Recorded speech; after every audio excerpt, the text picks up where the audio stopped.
1 month into the 2025 NFL season, we have a lot to recap with this episode. Hi everyone, welcome back to another episode of Spectator Sports, where we cover sports from a spectator's point of view. I'm your host, Sebastian Fonseca. This is episode number 135.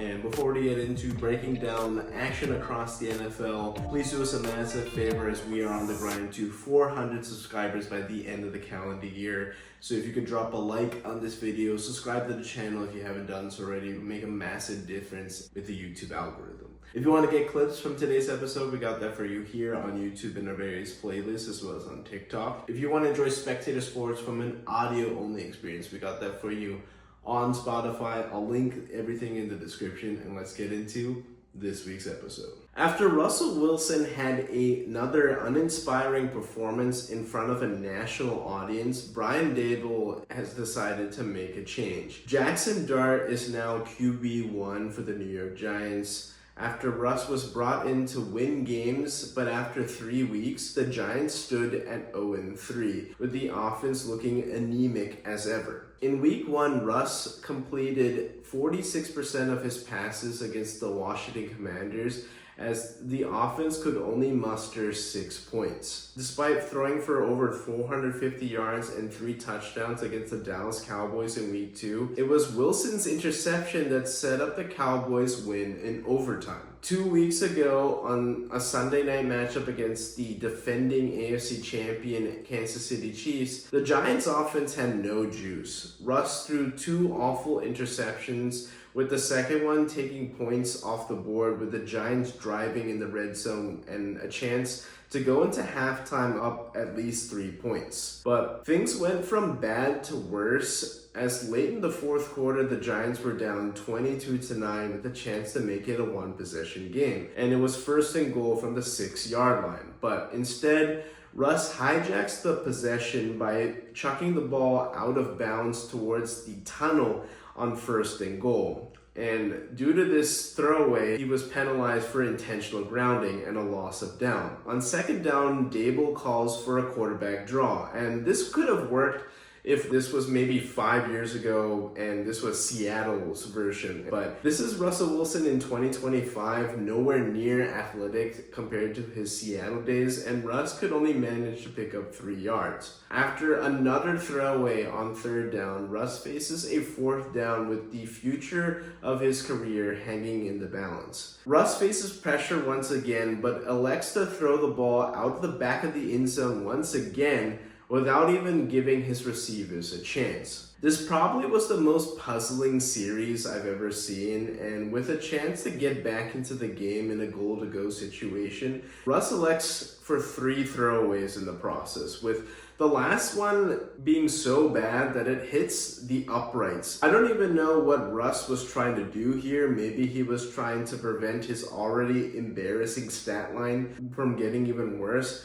But at the end of the day, the Giants faithful were raining down boos, demanding for Jackson Dart to start in week 4. And post-game, Brian Daboll remained non-committal to next week's starter, as he looked completely disgusted with answering questions whether or not Russ is going to be the starter for their week 4 matchup against the Kansas City Chiefs. I do think the Giants did give Russell Wilson more than a fair shake at keeping his job as the Giants starter. But after 3 weeks and the offense looking the way it did, a change had to be made. But the question is, why even bother bringing in Russ in the first place? I thought when they signed Jameis Winston, he could have been the starter for maybe a handful of weeks, allow Jackson Dart to maybe sit, learn a little bit more instead of kind of throwing him into the fire after 3 weeks. Instead, you bring in Russ for $10 million when maybe you could have used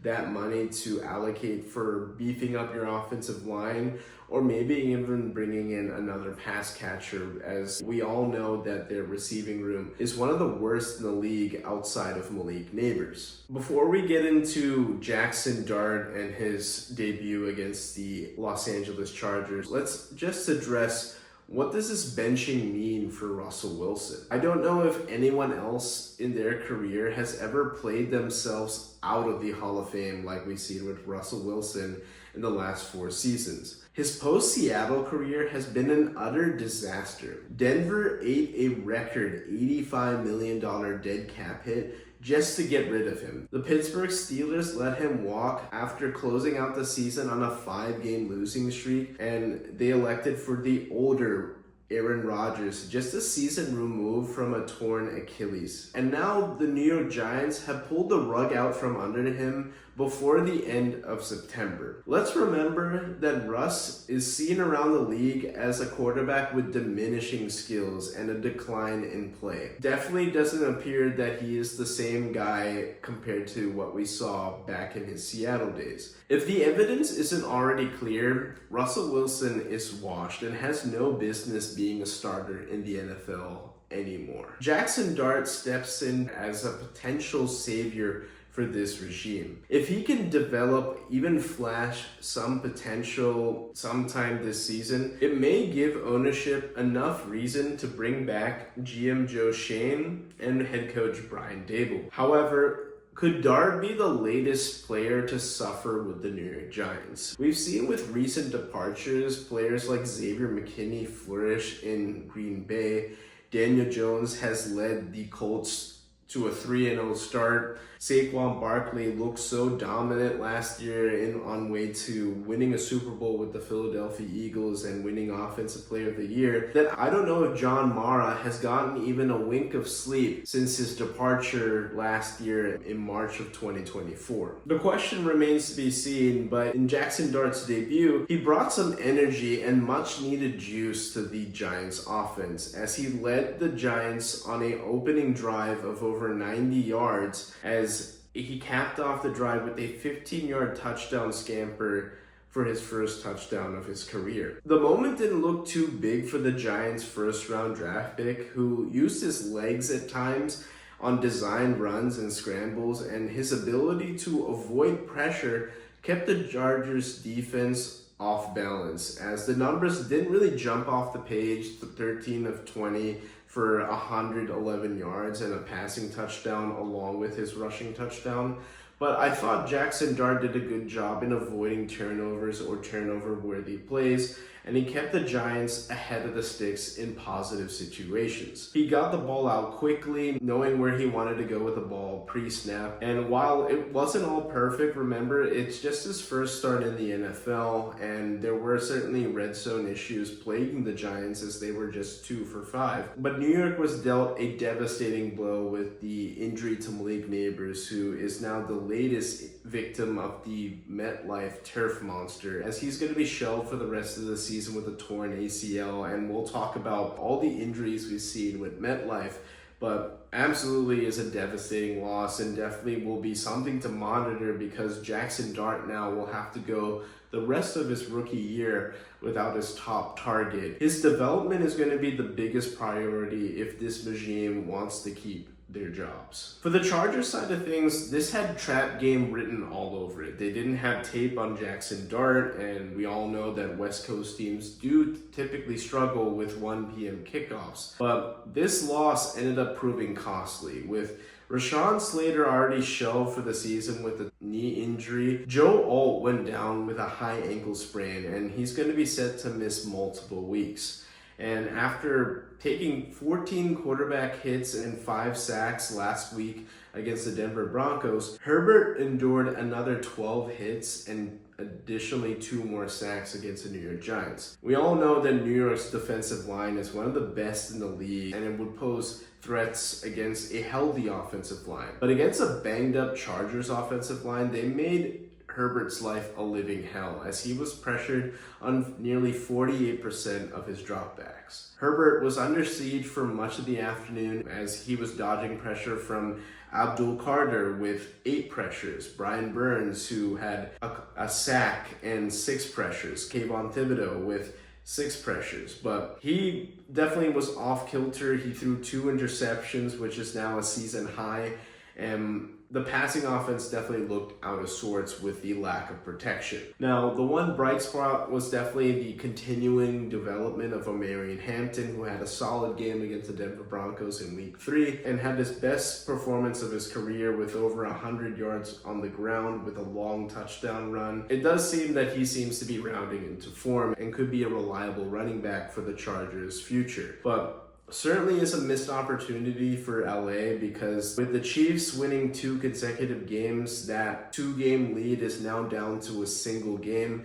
They're thankful that they do have tiebreakers against each of their AFC West rivals, but this is going to be the first time we see this Chargers team face adversity all year, and now we'll see how they bounce back. Despite being a perfect 4-0 to start the season, the Philadelphia Eagles are far from perfect. They were up 24-3 at one point in the first half and then later held a 31-13 lead late in the third, but had to do everything they could to stop yet another Baker Mayfield comeback victory from becoming a reality. In the first half, it was total dominance by Philly. The special teams unit picked up right where they left off in Week 3, this time blocking a Buccaneers punt and taking it back all the way for the game's opening score. Their defense was able to keep Baker Mayfield and the Bucs offense in check, holding them to just 6 points in the first half. The play calling in the first half I thought was excellent. Jalen handled the blitz pretty well,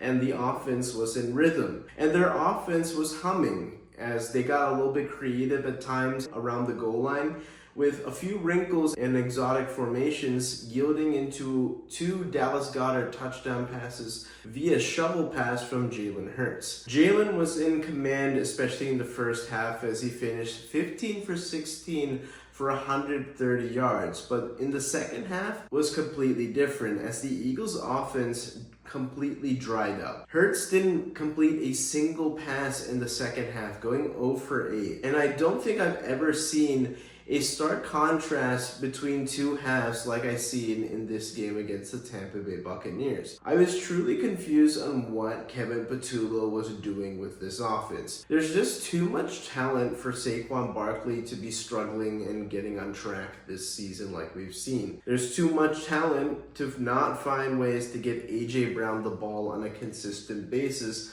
other than just drawing up a simple curl route or a slant pattern. There's too much talent on this offense to be restricted to just 20 yards in total offense in the second half, with your lone touchdown coming off of a short field thanks to the defense. I will give Kevin Patullo some credit, as in the first half, like I said, he was pretty creative around the goal line with those shovel passes to Dallas Goedert, and he even dialed up a fake tush push in the second half, as that seemed to get Saquon enough space to score to set up a 31-13 lead. One thing to note that I think may be attributing to the offensive struggles is that the offensive line isn't really playing well. After a month into the season, the offensive line has been dealing with injuries across the board. Lane Johnson exited Week 4 with a shoulder injury, and that's on the heels of him exiting the previous week with a neck injury. A healthy Lane Johnson is the best right tackle in the league, and when he's banged up, he's of course still very effective, but is a different version of what we see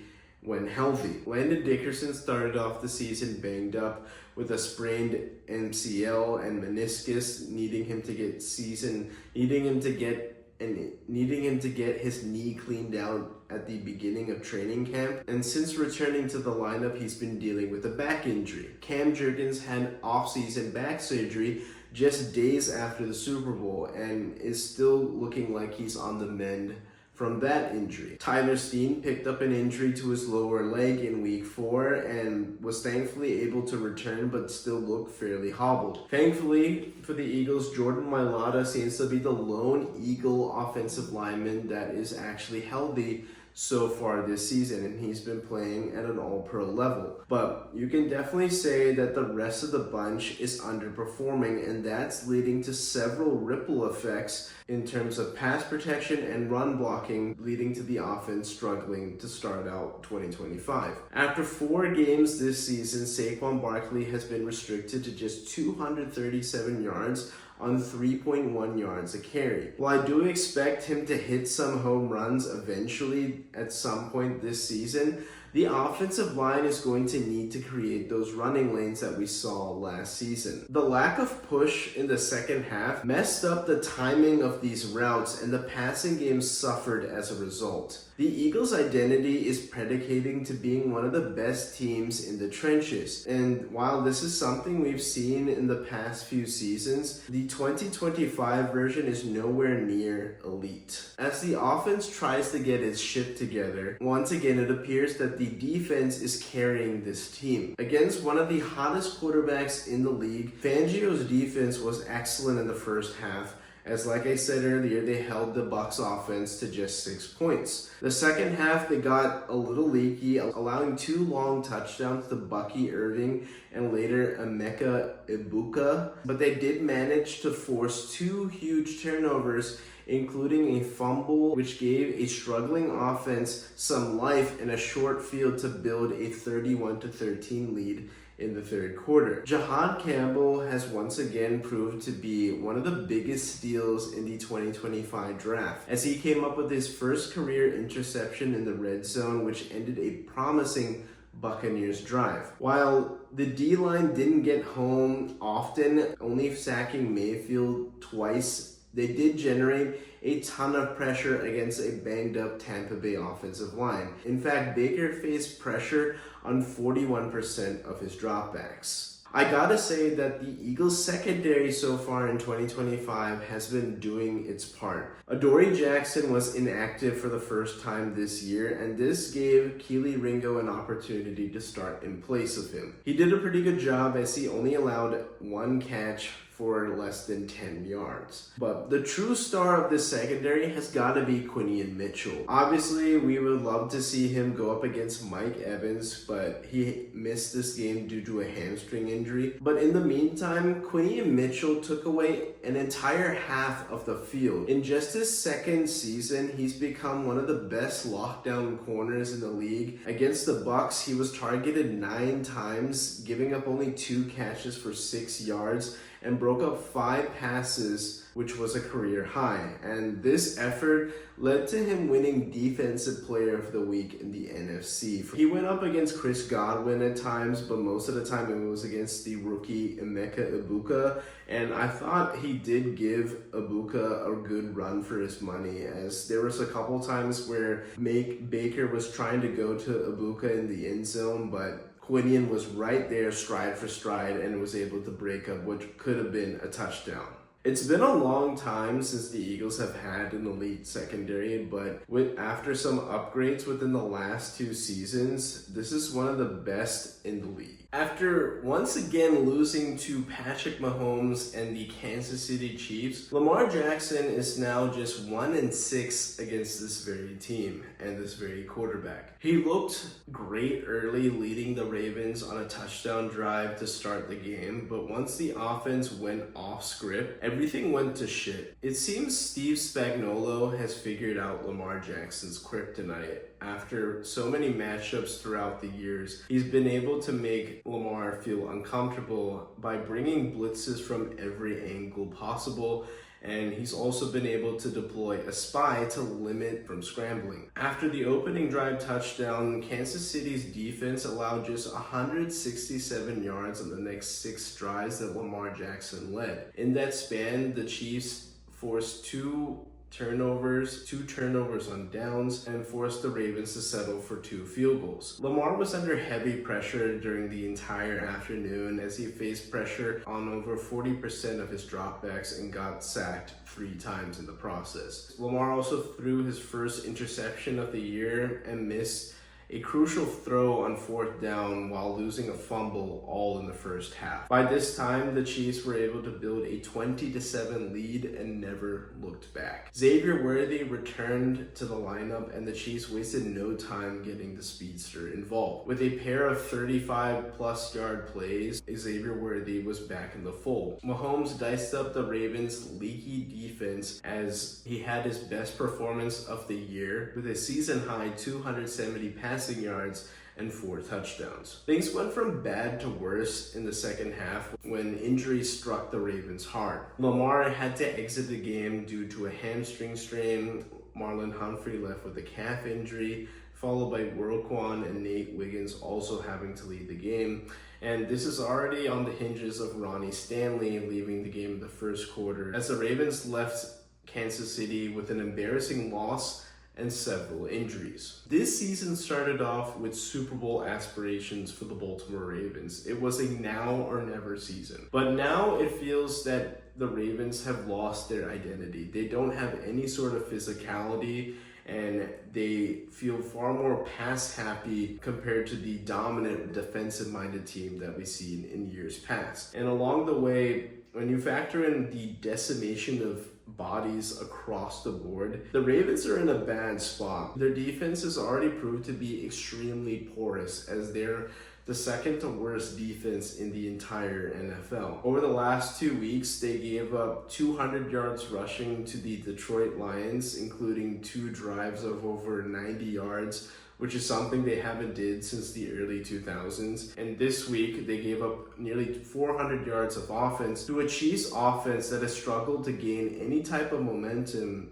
through 3 weeks. Reinforcements aren't coming anytime soon, as the Ravens were already entering the game without Kyle Van Noy and Nnamdi Madubuike. Madubuike has unfortunately been declared out for the rest of the season with a neck injury, and this is a massive loss, as he is the defensive anchor, being able to plug up everything in the middle. Their offense feels completely disjointed, as Derrick Henry looks to be a shell of himself after that catastrophic fumble that fueled the Bills' comeback in week 1, as he went on to fumble again in weeks 2 and 3. And at this point, I think we can diagnose King Henry with a fumbling problem. Couple that with how upset he looked after his latest fumble against the Detroit Lions, it definitely looks like he is in his own head as he is carrying the football. Lamar Jackson is a type of player that looks invincible at times, but lately he's been pressing far too hard,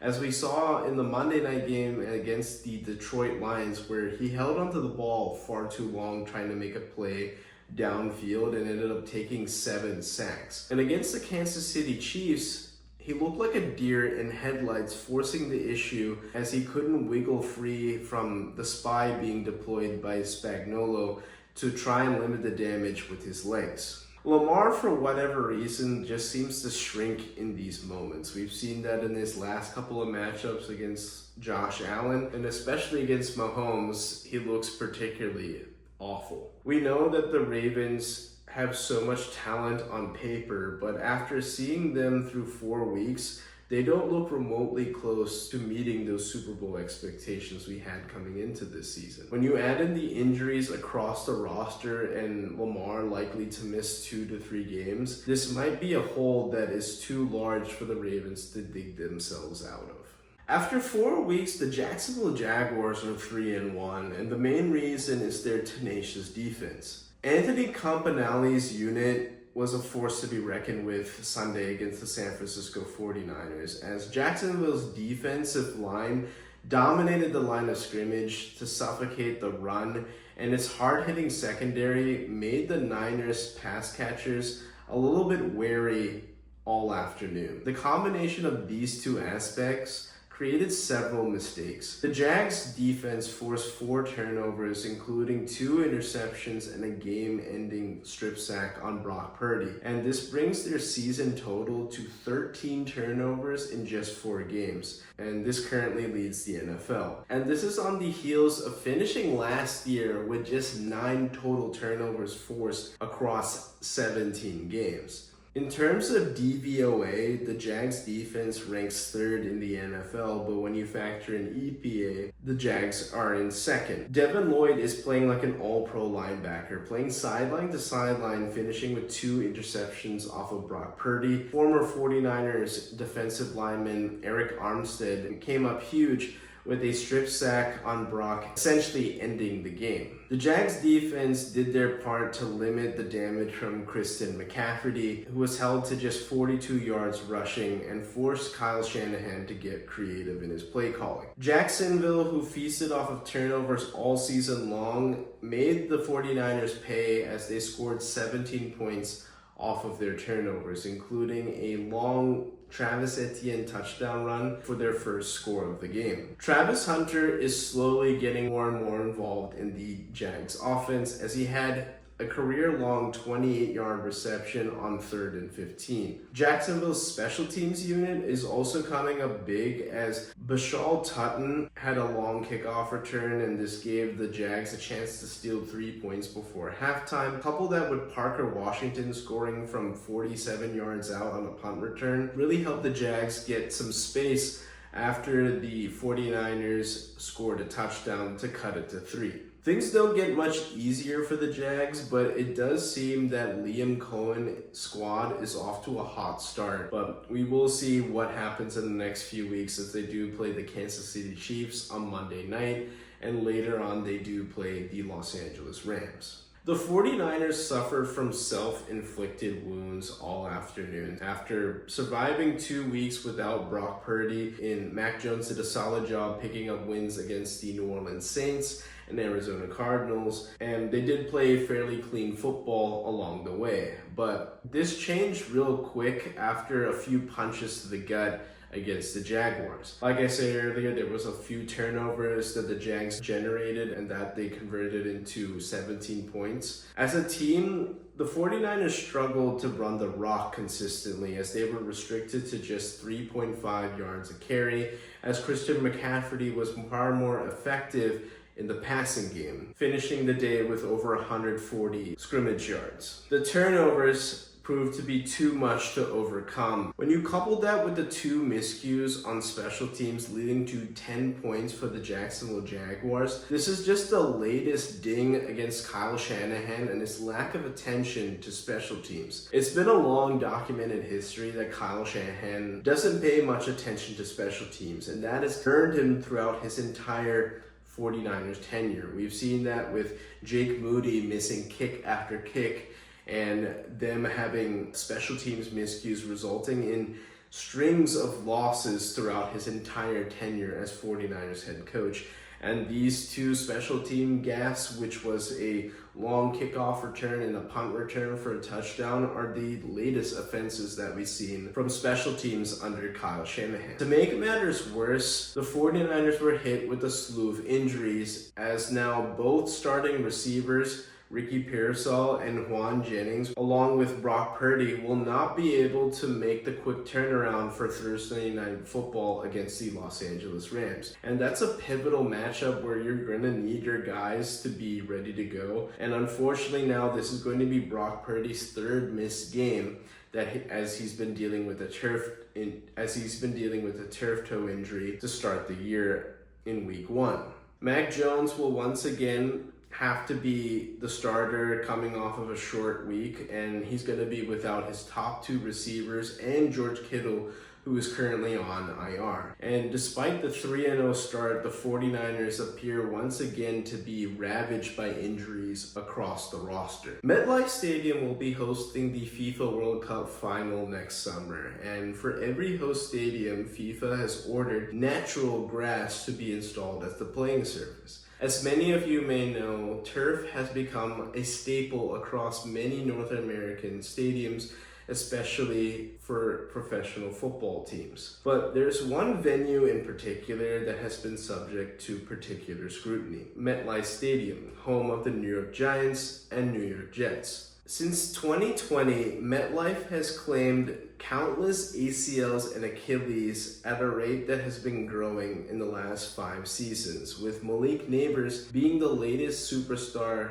to have his season end abruptly. The question is, why turf? It's simple. Turf is cheaper to maintain, and despite the NFL being a billion-dollar industry, nothing seems to be stopping them from ending the war against turf. Metlife in particular just installed a new type of turf known as field turf core, and this was intended to be softer and somehow still managed to claim Aaron Rodgers' Achilles tendon just 4 snaps into his Jets debut. So why does turf cause more injuries? Well, turf is like a carpet of synthetic fibers flattened out over a concrete surface without any cushioning underneath. Players argue that turf doesn't have as much give compared to natural grass. Grass is usually softer and can absorb impacts of hard landings, or when a player tries to plant and make a cut upfield or a sudden change of direction.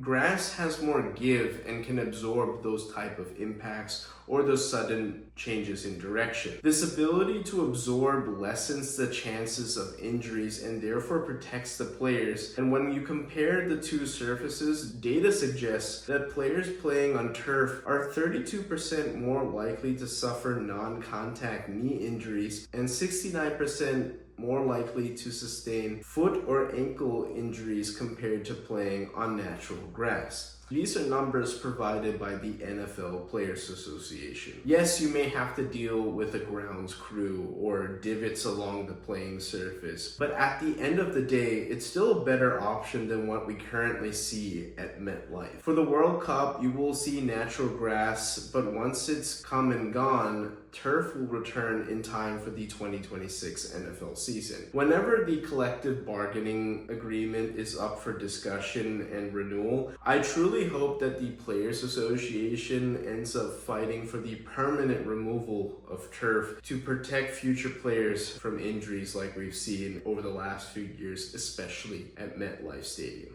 Thanks everyone for tuning into this week's episode of Spectator Sports. Remember, if you want to help this channel grow, reach a broader audience, we're giving you your help.